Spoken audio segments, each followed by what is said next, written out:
Moi! Eli mä tossa eilen puhuinkin jo vähän, että mä tekisin tänään videopostauksen.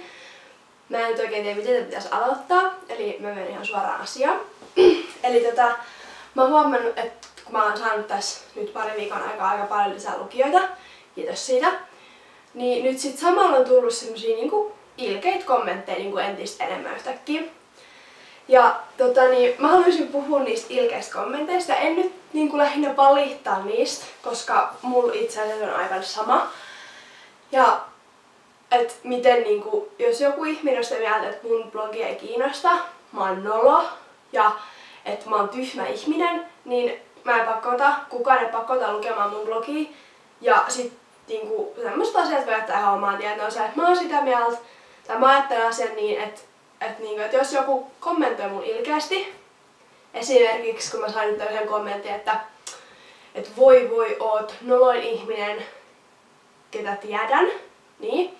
No ekaksi sitä ihminen, siis hän tietää mut, eli ei tunne, ja ei ole minkäännäköistä syytä, minkä takia mä oon nolo, niin tää ei voi niinku olla mitään muuta syytä tämmöiseen älyttömän kommenttiin kuin se, että tää henkilö on jostain syystä mulle niinku kateellinen. Ja mä niinku haluan sanoa muillekin bloggaajille, jotka näitä ilkeitä kommentteja ei valitettavasti saa, että älkää miettikö niitä, että te ootte huono ihminen, vaan se ihminen, joka niinku kommentoi teidän rumasti, on jostain syystä kateellinen. Ja jos joku ihminen, joka ei edes tunne sua, on sun silti kateellinen, niin se pitää ottaa silloin vaan ihan pelkkänä positiivisena asiana, niinku, että sen pitäisi pönkittää sitä omaa itsetuntoa just, että eihän teissä ole mitään vikaa. Joku on kateellinen ja se on hyvä juttu. Et mulla tosiaan siis oikeasti menee siis ne kommentit ihan toisessa korvassa ja toisessa tulos. Ja siis eihän se kivalta tunnu, en mä sitä sano. Mut ei niinku, mä en oo poistamassa mun blogia, mä en itke itteeni uneen joka ilta sen takia, että mä oon saanut jonkun ilkeän kommentin, vaan se on, siis mä oikeasti nauran ääneen. Että miten joku voi kuluttaa aikaansa, miten jollain voi olla niin tylsää ja miten joku voi kuvitella muuttavansa maailmaa ja muuttavansa mua jotenkin kommentoimaan niin ilkeästi. Että se on niinku heidän ihan oma häpeä ja mun mielestä se on pelkästään naurettavaa ja mä toivon, että muidenkin mielestä se on. Ja minkä takia mä otan vastaan ne ilkeät kommentit? Mä oon miettinyt kyllä sitä monta kertaa, että mä laittaisin takas sen, että mun pitää hyväksyä ne kommentit. No, eikä koskaan mä en ikinä muista sitä, että ne on siellä, mun pitää hyväksyä, ja sitten mä vaan että miksi mä en sano yhtään kommentteja. Niin se on niinku se ykkössyy, että en mä kuitenkaan muista sit hyväksyä. Ja toinen syy on se, että niinku siinä antaa tulla niitä kommentteja, ei mua haittaa. Mä en vaan vastaa niihin kommentteihin, joihin mä en näe minkään näköistä järkeä vastata. Ne voi olla siellä, sinne voi joku tulla mua puolustamaan, jos tykkää. Niin on käynyt, kiitos. Ja mut mä en itse niin vastaa, että jos sä oikeesti oot itse niin naurettava, että sä viittit niinku tulla kommentoimaan niin noloa, tai niinku haukkuu toista noloksi, niin se on niinku sä oot nolo, en mä oo tehnyt mitään sulle. Se, että mä kirjoitan tonne blogiin, mä kirjoitan pari kirjoitusvirhettä, mä laulan nuotin vierestä. Ei mitään henkilökohtaista ketään vastaan, se on ihan vaan mä oma itseni ja en halua sit yhtään ketään vahingoittaa.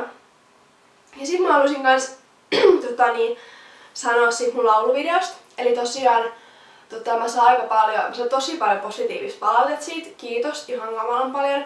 Sitten siellä on tehty nyt ilkeitä kommentteja, että nyt ne lähettäjät voisit niinku taas miettiä, että oikeasti paraniks päivä.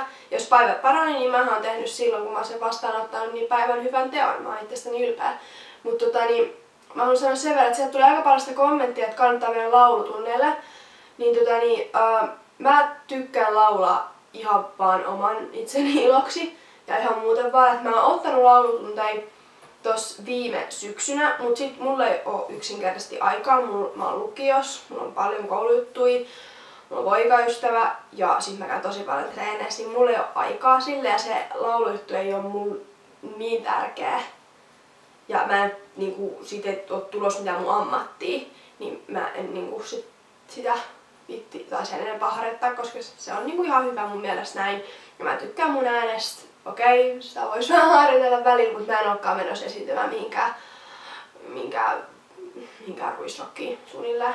Et jos mä olisin menossa, niin sit tietenkin asia olisi eri. Mutta niin kiitos ihan sairaasti niistä kaikista ihanista kommenteista. Mulla oli niitä tosi kiva lukea. Ja varsinkin niistä, kun kommentoi sinne sitä kritiikkiä niin positiivisesti. Et siihen mä olin niin oikeasti positiivisen yllättynyt niiden niin se ekan pari viikkoa, kun se video oli siellä. Niin ei sinne edes tullut niitä ilkeitä kommentteja. Nyt ne jaasta on niin tämän viikon aikaa suunnilleen tullut. Tällais viikoissa ne ilkeät kommentit, ne nyt niin ihan sama. Mutta niin, niitä on tosi kiva lukea. Niin positiiviseen sävyllä annettua niin rakentavaa kritiikkiä. Et se oli tosi kiva.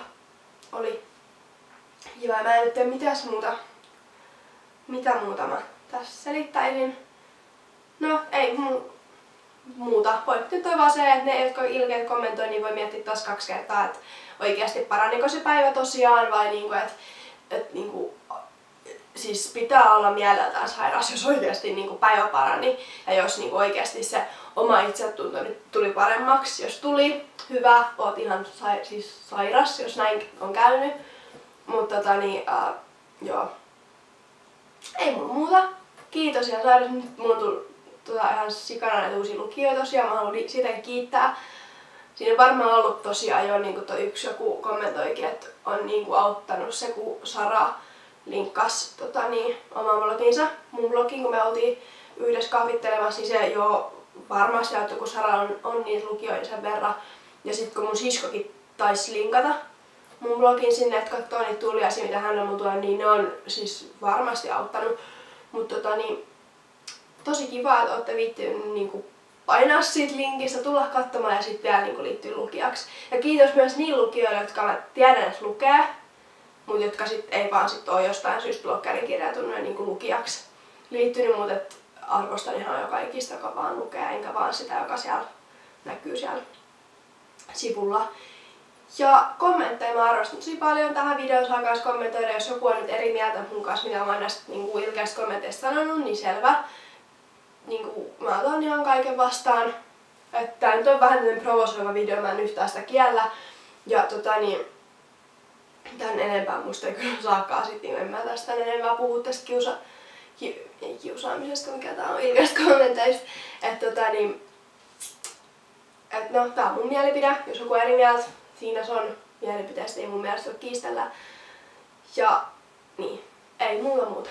Hyvää, kivaa, tuulista, ihan tyhmää, tai tyhmä ilma, mutta kivaa päivää kaikille kuitenkin.